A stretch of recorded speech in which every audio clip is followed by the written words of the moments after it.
Who doesn't like playing a good Mario Party minigame? Who doesn't like complaining about bad Mario Party minigames? I don't even have to tell you what I'm doing here, you already read the title. But first, some rules.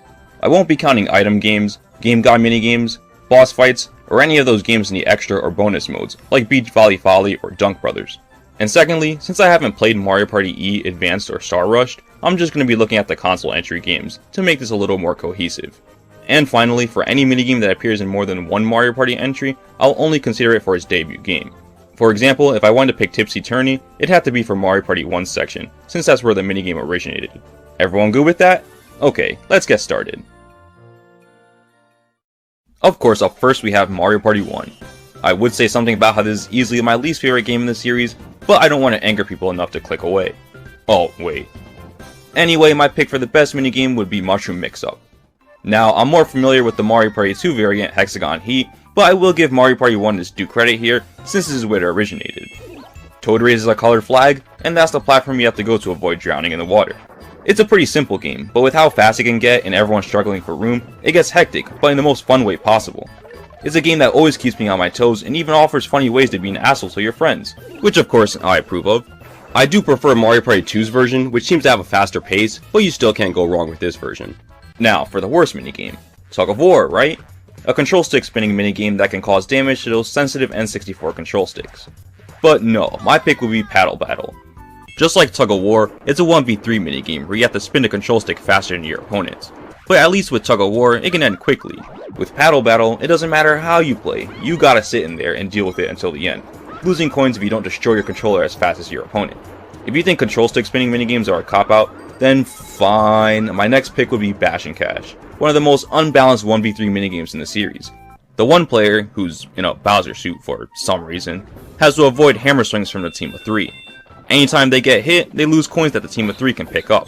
Moving around as the one player is pretty clunky. It feels like there's some kind of lag when you land from a jump, where you aren't able to jump again for a bit. Combine that with the fact that you're a huge, slow-moving target in a small arena, and it feels like the one player isn't able to even breathe in this game. But here's the kicker. Even if the one player plays absolutely perfectly and avoids every hammer swing from their opponents, they get jack shit at the end. Next up, Mario Party 2. While it's not my number one favorite like how it is for a lot of people, it's still a great entry and the biggest jump in quality in the series. For my favorite minigame, well, since I can't pick Hexagon Heat, I'll go with Tile Driver. I don't really hear too many people talk about this one. It's a race to flip all of your tiles to make the correct picture of the character in the middle. Again, it seems like such a simple game, but I love all the little optimizations you can make to gain a lead over the other players. As you make your way through, you start making mental notes of how many flips it'll take for a tile to turn over to the picture you need, which feels nice to learn on the fly. It can also be hard to tell exactly who's in the lead, since you're going to be focused on your screen, and that can make things tense, in a fun way. It may not be the most action-packed game, but it just feels really good to waste as little time as possible trying to flip all the tiles. As for the worst, well, something you should know is I don't like luck-based minigames. I know, big shocker. That's not to say that every single one of the worst minigames from here on out will be a luck-based one, but for Mario Party 2, my pick is Day at the Races. You choose which character you think will win the race, and just hope they win. No input, you just watch. As much as I don't like Bowser's Big Blast, it at least gives you the illusion of choice and feels more tense. With Day at the Races, sometimes you might not even get a choice.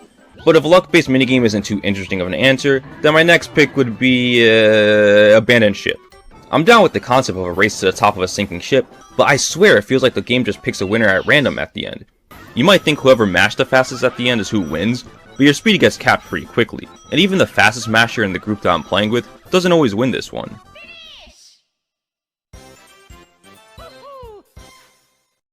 Next is Mario Party 3, which is secretly the best Mario Party game. Not everyone quite knows it yet though, and that's fine. It was hard to pick a favorite for this one, but I think I'd go with Eyesore. It's a race type minigame, but one of the most creative ideas for one. That being, it's a race to see who can defeat Mr. I first by running circles around him. I like the risk versus reward aspect of how you can take inside lines to go faster, but you run the risk of bumping into Mr. I and losing time. I also like how Puddle-boos drop in to keep you on your toes, making you need to adjust your speed on the fly. And they spawn in random positions every time, so no memorizing and cheesing through pure experience. I like the challenge this game offers of being quick, but careful. Kinda wish there was a record that saved though.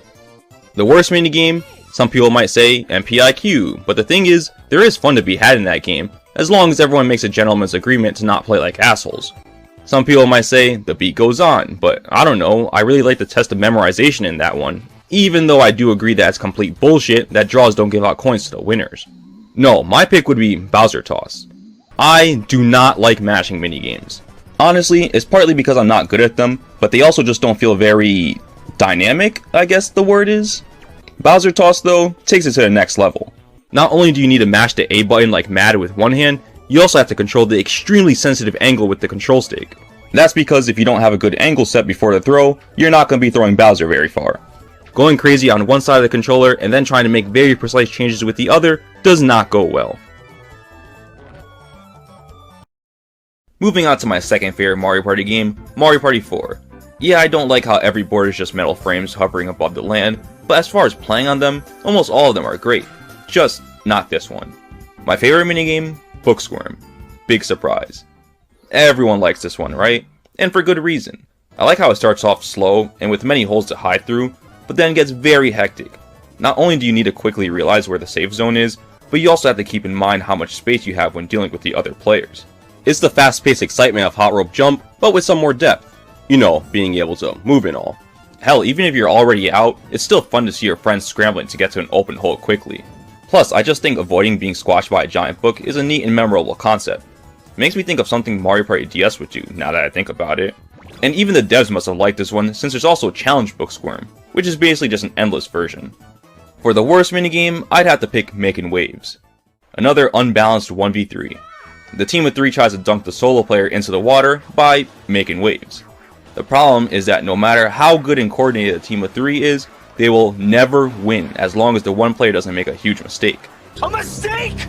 It kinda just turns into a one-player minigame at that point, since the team of 3's chances of winning aren't really in their hands. It all depends on the one player. Next is a Mario Party that I think gets a little too much hate, Mario Party 5. Sure, I'm not the biggest fan of the item system here, but 5 has some of my favorite minigames in the entire series, and at least it keeps the 3 classic bonus stars, which is better than what 6 and 7 do. Not to mention, it has the best soundtrack. My pick for the best minigame would probably go to Pushy Penguins. I guess you can tell that I'm a fan of these 4-player survival type minigames, at least when done well. And Pushy Penguins definitely does it well. You have to try not to get pushed off the ice platform from an army of... yeah. They all come in at random positions and speeds, so you gotta react on the fly. And just when you start to feel a little comfortable, bigger penguins are added into the mix. It's a fast and fun test of reaction and finding a clear path through the chaos. That dopamine rush you get when you seem cornered but you're able to find a way out just in time cannot be understated. Worst minigame? Get a rope. Need I say why? Okay, I probably should say why for the people that don't know. It's a luck-based minigame, that's why. You and your opponent each pick a rope, and whoever has more confetti fall on them wins. Not only is it a luck-based game, not only is it a duel game where you can lose stars, but it also doesn't even at least have a fun quirky name. It's just, get a rope. And again, if luck games don't count, then my next pick would be Womp Maze. While not being a strictly luck-based game, it still kinda feels like one at times, and that's a problem. It's a race to the finish, but you have to avoid running into the womps that pop up. There's no indication at all where they're going to be, so you just kinda have to inch your way through the maze to make the womps pop up without actually running into them. This is slow, annoying, and all that for someone else to just get to the finish by accident. If Mario Party 2 isn't your favorite, then I'm guessing it's this one, Mario Party 6. It's a solid entry. I just really wish they didn't get rid of Coin Star and replace it with Orb Star, which promotes item spamming. Anyway, my pick for the best minigame would be Jump the Gun. A racing minigame, where one teammate shoots bullet bills to make platforms for the other player to jump across.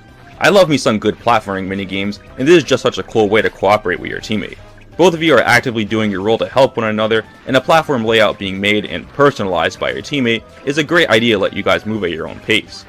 It's a game that makes you and your teammate feel like a great team, at least if you win. As for the worst minigame, Pity Fall. Why? It's basically Get a Rope 2.0. I do like the name though. But as per usual, if you don't want to count luck-based games, then my next pick would be Crate and Peril. Why? Go!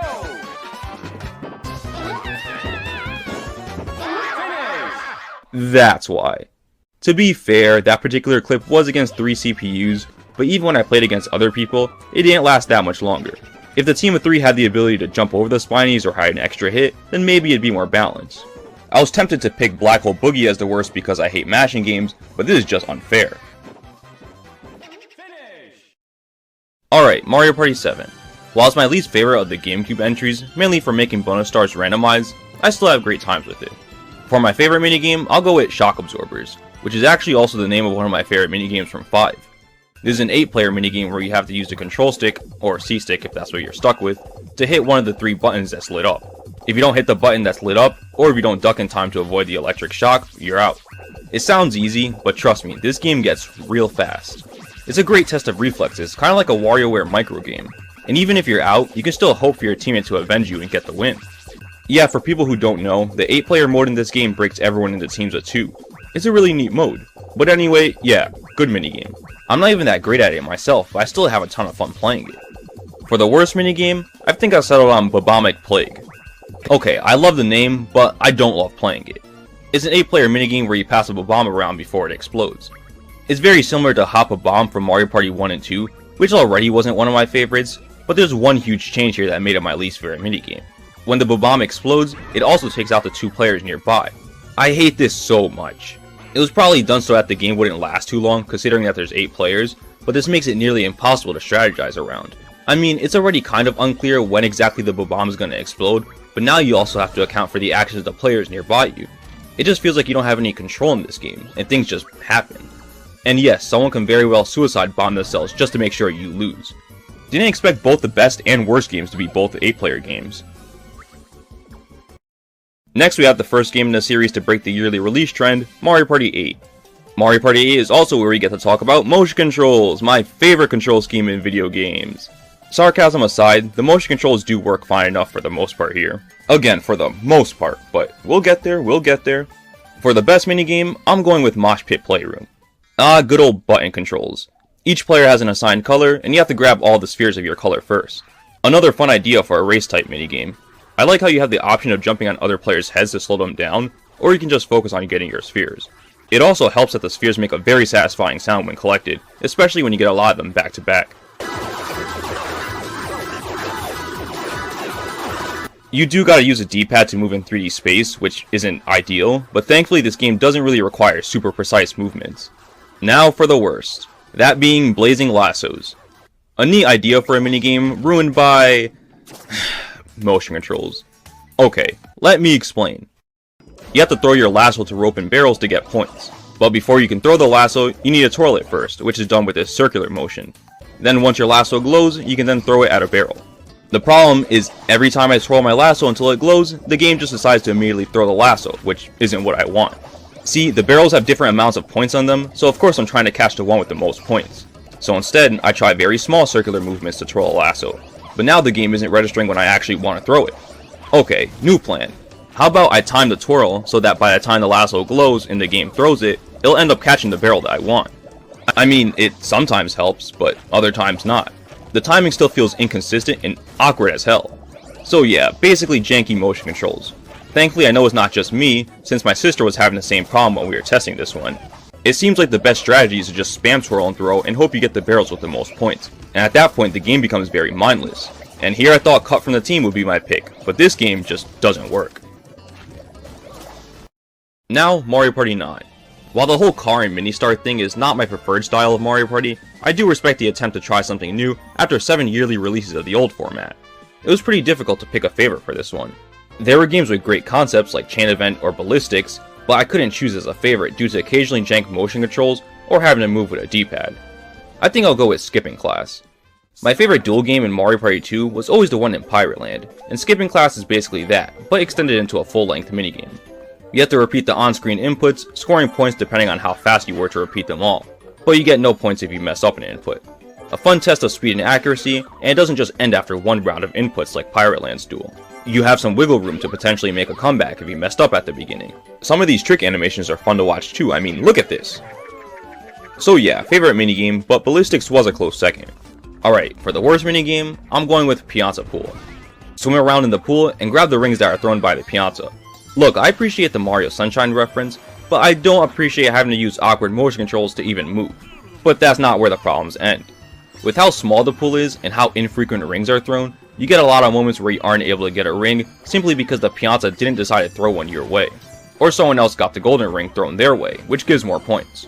I usually enjoy the collectathon minigames in Mario Party, but this one is not it. Time for Mario Party 10. It's basically Mario Party 9, but with Bowser and Amiibo Party, though I do think 9 has the better minigames. My pick for the best minigame would be Babam Bogey.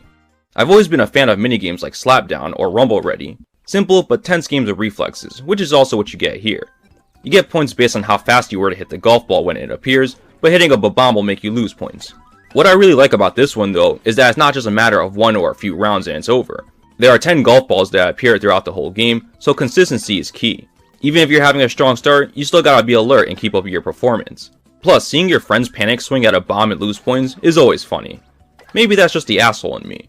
I also think the scoreboard simply being there at the bottom of the screen adds even more tension. Seeing that you're behind in points puts pressure on you to start doing better before time is up. Or on the flip side, seeing that you're in the lead can pressure you to not mess up. For the worst minigame, it was between Fruit Cahoots and Steal a Beat, but I think I settled on Fruit Cahoots. A conveyor carrying apples and bombs will move a certain amount of spaces, depending on how many players vote to keep it moving. Whatever stops in front of you is what you get, and whoever has the most apples at the end wins. Just like Babamic Plague, it feels like you have very little control, since there's no way you'll be able to account for every single player's action. It's not a purely luck-based minigame, but it largely feels like one, since you kind of just pick a button and hope no one else accidentally screws you over. Next is Super Mario Party, the grand return to classic Mario Party, though I do wish the boards were bigger and the economy not so inflated.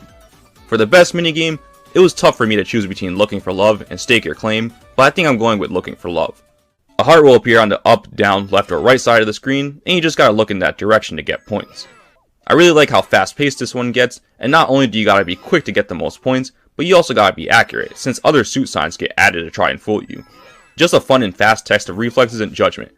Honestly, Stake Your Claim is probably the more unique game, but I don't know, I found this one to be a little more fun. Not really too much else to say about this game, honestly, just a fun time. As for the worst minigame, I'm going with Don't Wake Wiggler. This one reminds me a lot of Balloon Doom from Mario Party 4, except much worse. You get points based on how many times you pet the Wiggler when it's your turn, but if the Wiggler happens to wake up during your turn, your score is set to 0 and the game ends. Unlike Balloon Doom, it's pretty much impossible to tell when the Wiggler will wake up. It's simply that anytime someone pets them, there's a chance they'll wake up. At that point, it's like Russian roulette. But the other big problem is making the game point-based. Balloon Doom worked because there was just one loser, the one who made the balloon pop. But in this game, there are times where you just have to go for many pets, even if it's risky, because you'll be behind on points.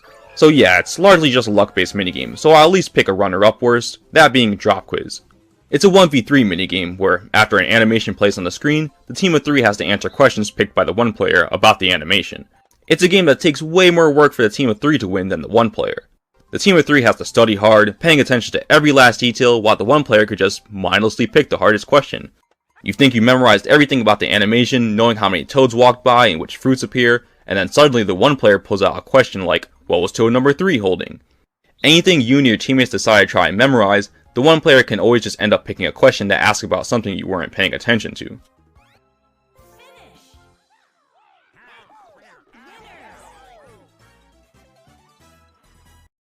And now, finally, we have Super Mario Party Jamboree. With this game still being pretty new, I actually only just got around to playing every minigame, and I was overall really impressed by the minigames. Not just from how fun and creative a lot of them are, but also just how many there are this time around. I was a big fan of some of the Showdown minigames. Remember Flower Shower from Mario Party 5? This is her now. Feel old yet? But picking a singular favorite was really difficult. I know I said that for some of the other games, but it was especially so for this game. But I think I finally settled on Luigi's Rescue Operation.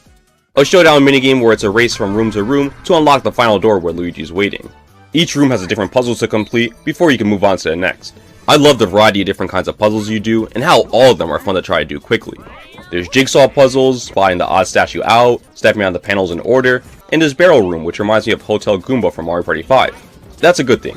What's really nice is that while the puzzle types are the same, the actual solutions are different every time.